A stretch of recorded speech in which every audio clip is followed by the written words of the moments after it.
ભારત 2047 સુધીમાં વિશ્વગુરુ બનવા તરફ પ્રયાણ કરી ચૂક્યું છે અને આ સિદ્ધિમાં ગુજરાતનો સિંહ ફાળો હશે, કારણ કે વાઇબ્રન્ટ ગુજરાતે ગુજરાતને દેશનું ગ્રોથ એન્જિન બનાવી દીધું છે.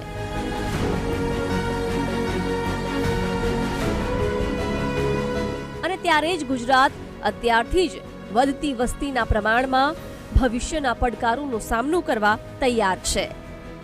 ગાંધીનગર ખાતે યોજાયેલા ટ્રેડ શોમાં ગુજરાત પાવર કોર્પોરેશન લિમિટેડ દ્વારા ભવિષ્યમાં ઉર્જા પ્રાપ્તિ અને ઈંધણ માટે શું કરી શકાય તે દર્શાવવાનો પ્રયાસ કરાયો હતો, જેમાં ખાસ આયોજિત સ્ટોલમાં સૌર ઉર્જા, પવનચક્કી જેવા ઉપકરણોની સાથે સાથે દેશનું પહેલું સોલાર ગામ મોઢેરાને પણ દર્શાવાયું હતું. આ સિવાય ખેતીમાં સોલાર સિસ્ટમ કેટલી ઉપયોગી છે તેની સાથે સાથે કચ્છના ખાવડામાં બનનાર સૌથી મોટા સોલાર સ્ટેશનના પ્લાન્ટને પણ પ્રદર્શનમાં દર્શાવવામાં આવ્યો હતો. આપણે પ્રદૂષણ રહિત વીજળી વધારે ને વધારે વાપરવી જોઈએ. પ્રદૂષણ વીજળીના જે મુખ્ય બે સ્ત્રોત છે આપણી પાસે, જેમ કે વિન્ડ સોલાર અને વિન્ડ અને સોલાર.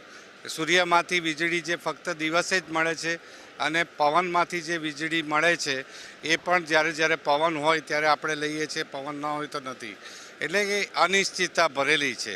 પણ આપણે નક્કી કર્યું છે કે આગામી દિવસોમાં 30 વર્ષમાં દેશનો 500 મેગાવોટ આવા પ્રકારના સોર્સમાંથી વીજળી ઉત્પન્ન કરી સંપૂર્ણપણે શુદ્ધ વીજળી વાપરવાનો આપણો પ્રયાસ છે. જમીનની સાથે સાથે હવે દરિયામાં ચાલશે પવનચક્કી. મોટા ઇલેક્ટ્રિક સ્ટેશન બની જશે નાના.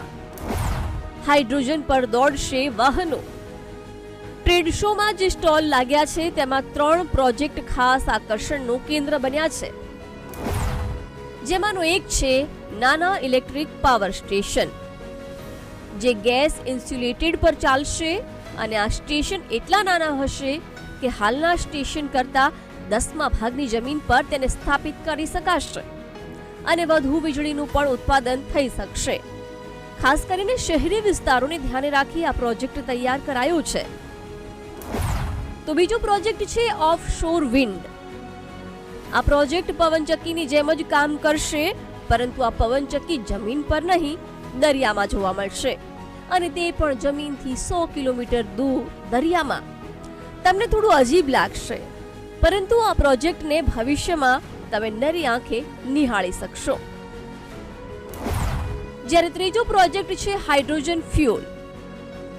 દરેક વ્યક્તિ જાણે છે કે કુદરતી ઈંધણના સ્ત્રોતો ખૂટી પડ્યા છે. તેવામાં ભવિષ્યમાં વાહન વ્યવહાર માટે ઈંધણ સૌથી મોટો પડકાર હશે, પરંતુ હવે તે સમસ્યાનું સમાધાન પણ મળી ગયું છે, કારણ કે આવનાર કેટલાક વર્ષોમાં પાણીમાંથી છૂટા પડતા હાઇડ્રોજન પર વાહનો દોડશે અને તેના પ્લાન્ટનું મોડેલ પણ ટ્રેડ શોમાં રજૂ કરાયું હતું. સાથે જ હાઇડ્રોજનથી ચાલતા કાર અને ટ્રકનો ડેમો પણ દર્શાવાયો હતો. આમ પર્યાવરણના રક્ષણની સાથે સાથે આવનાર પડકારોનો સામનો કરવા અને વિકાસના ગ્રોથ એન્જિનને અવિરત દોડતું રાખવા માટે ગુજરાત તૈયાર છે.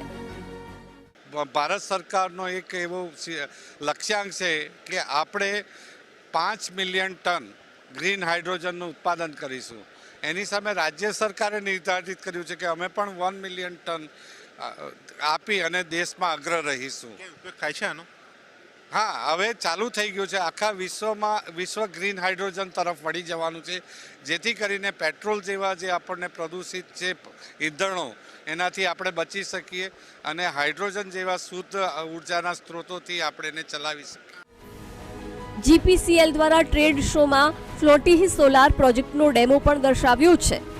આમ આવા અનેક પ્રોજેક્ટ છે જે ભવિષ્યમાં આવનાર પેઢીને કામ લાગશે અને સમય સાથેના બદલાવમાં ગુજરાત હંમેશા આગળ જોવા મળશે.